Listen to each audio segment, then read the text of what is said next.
Ecco, come us faveli dalla Bale. Agnes Spolet vin giù a tantissimi di Bale, no?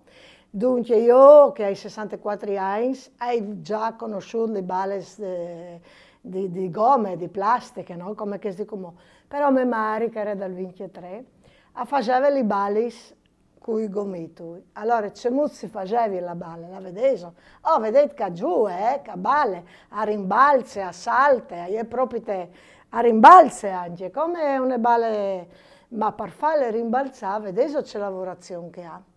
Allora, intanto si faceva il gomito stren e ben rotondo, così, no?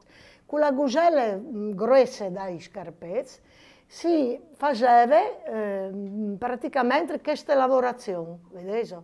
Si scominciava di un piantone e si lava fur per fur e si tirava il filo, in maniera che diventi proprio rotonda e bale e rimbalzata, perché a po' rimbalzare, perché è state fatte così a tor, finché diventava proprio la bale rotonda e è proprio come una baluta di plastica. È una roba che si giocava tanti bale, come che ho detto, dalla parete al muro bianca, si girava e si tirava, quindi era una sfida con se stesso, più che con chi altri.